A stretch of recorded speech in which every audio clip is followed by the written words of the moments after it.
In accordance with Article 59 of the Constitution, 10th November 2024, to Baku, Azerbaijan, at the invitation of the President of Azerbaijan, His Excellency Ilham Aliyev, to lead Ghana's delegation to the Conference of Parties to the United Nations Framework Convention on Climate Change, COP29, scheduled to be held from 10th November to 13th November 2024.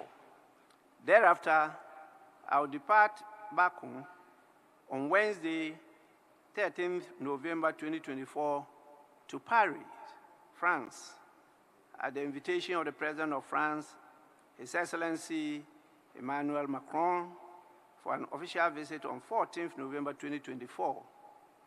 I will return to Ghana in the evening of Friday, 15th November.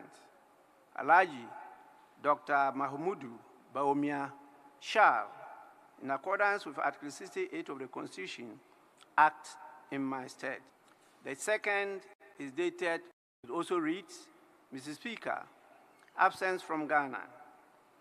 In accordance with Article 59 of the Constitution, I write to inform you that I'll be traveling outside the country today, Saturday, 14th December 2024, to Abuja, Nigeria, at the invitation of His Excellency Bola Ahmed Tinubu, President of the Federal Republic of Nigeria and current Chairman of the Authority of ECOWAS Heads of State and Government, to participate in the 66th Ordinary Session of the ECOWAS Authority of Heads of States and Governments, scheduled to be held on Sunday, 15th December 2024.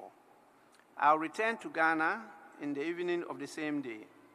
During my absence, the Vice President, Alhaji Dr. Mahmoudou Bawumia, shall, in accordance with Article 68 of the Constitution, act in my stead.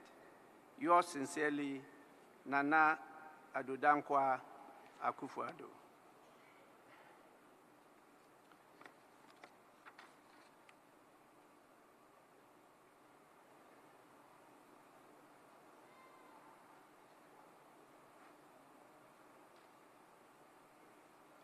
Honorable members, today being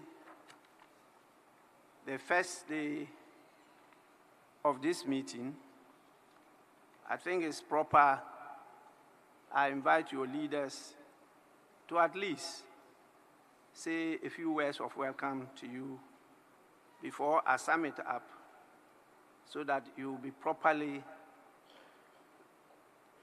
recognized, received, and we will formally commence proceedings. We will start with the Minority Leader, Honorable Dr. Kesiel Atuba Forson.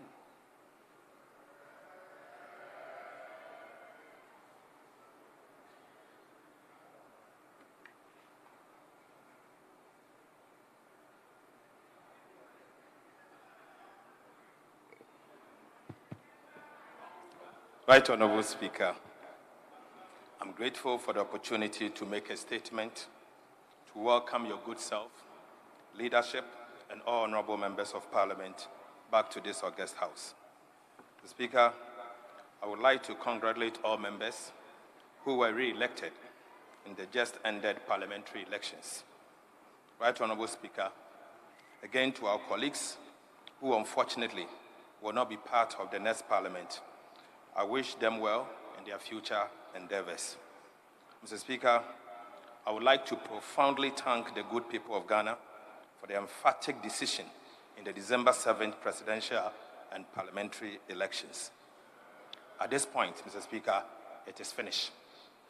Right Honorable Speaker, I would like to thank the people of Ghana for electing His Excellency John Dramani Mahama as the next President of the Republic of Ghana.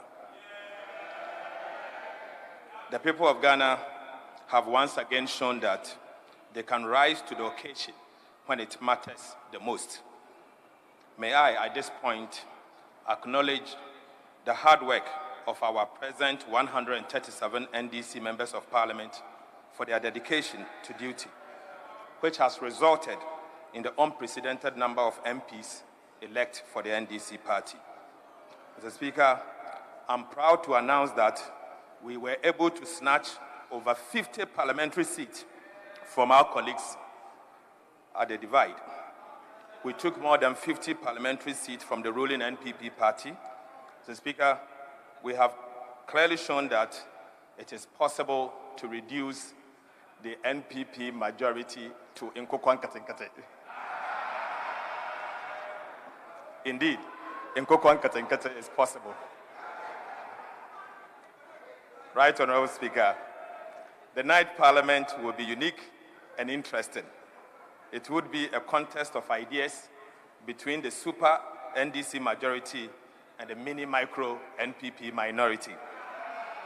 Mr. Speaker, what happened on the 7th of December polls was a revolution, the people's revolution, what I call it. It was a revolt against a government that is obstinate, insensitive, high-handed, and dismissive of public opinion. It was a revolt against a government that called people with dissenting views names, such as detractors, cynics, naysayers. Mr. Speaker, sometimes they call views of dissenting people as Sambalat and Tobias. Ghanaians have clearly shown that they cannot be taken for granted, and that when it matters the most, they will either reward those in office or punish those in office. Right, Honorable Speaker, it is obvious that NPP has been punished for its poor governance, economic mismanagement, obstinacy, greed, state capture, arrogance of power, impunity, disrespect, lawlessness, and persecution of political opponents. Mr. Speaker, the lesson is that what happened to the NPP and the outgoing government is that the political class cannot and should not take the people of Ghana for granted. This calls for introspection on the part of the political class. It is also a call for deep soul searching on the part of those in leadership who ought to have been heard when government engages in acts of impunity, lawlessness, and destruction. To my cherished NDC political party and the incoming government, may we never become like the Akufo-Addo Bawumia government. Right, Honorable Speaker, we have to be different. We cannot be like the NPP government. We may be guided by the principles of integrity, probity, and accountability. Mr. Speaker, the time has come for us to do right by the people of Ghana at all times and to champion people-centered policies that genuinely benefit the voter and the ordinary Ghanaian, not the political class and its cronies. Right, Honorable Speaker, indeed, it is finished.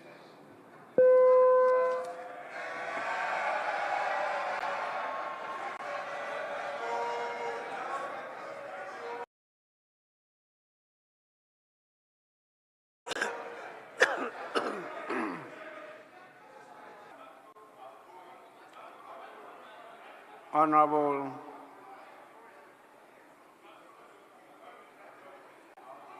Ebenezer Afenyo Markin.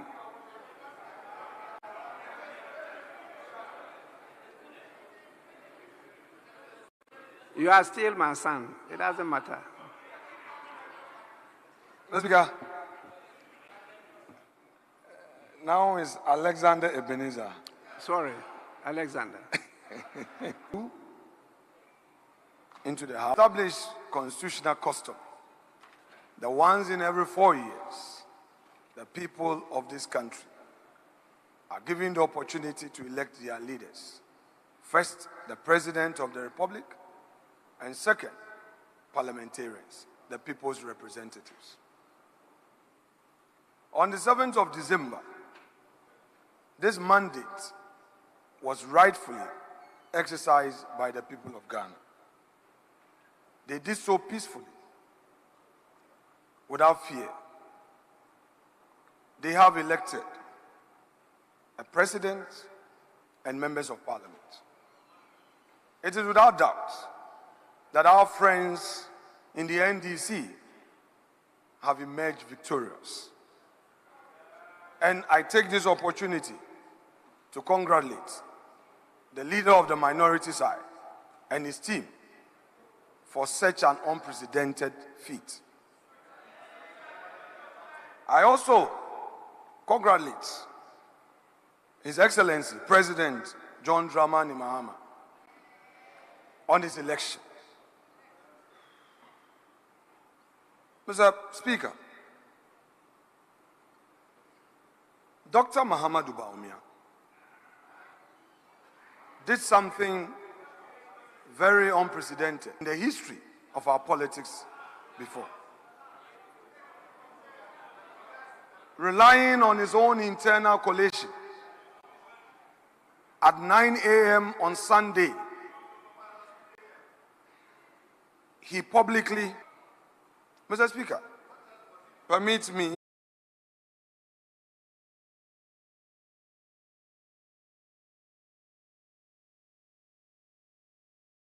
Speaker, already darkness we are seeing, and looking at your posture, we know that you have promised, yes. Even if your flag bearer, who is now president-elect, said 60, we are going to see how many of you will make it. We are going to see. You said 60. 60 ministers and deputy ministers, all inclusive 60. Mr. Speaker, we are going to see how you are going to protect the public purse. We hear from Honorable Setekpe that you cannot implement the free SHS. We await.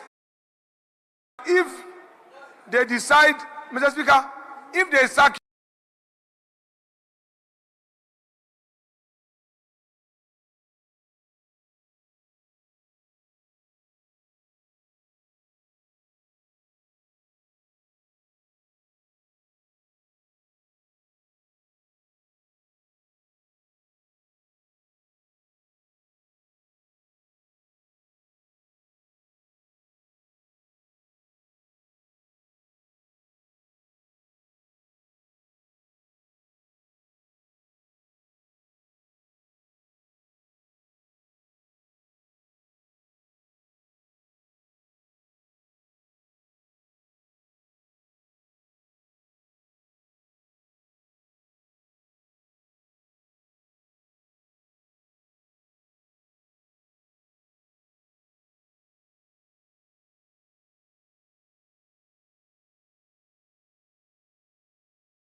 of a street footballer, Gary at the top. Now we attend Starboy. Still Gary at the top. I travel go abroad. Kivo Gary at the top. Kivo Gary. A full stretch, he's got it on target. Maybe got a little bit of luck with a deflection. It's a straight red to making that tackle. It's a straight red to making that tackle. I don't think the referee's got any choice. He's too far away from Harry Wilson. Wilson on the blind side. If you see, it's a poor first touch. Yeah. He then gets goal side, and he's fouled him, Jim. Poor first touch from Robertson. Can you see anything other than a red card? No, he's kicked him. He knows his first touch is poor. He actually kicked him. He took a swing with his left boot and kicked him in the shin. So, I mean, they're not having it. They're still discussing it. So I presume maybe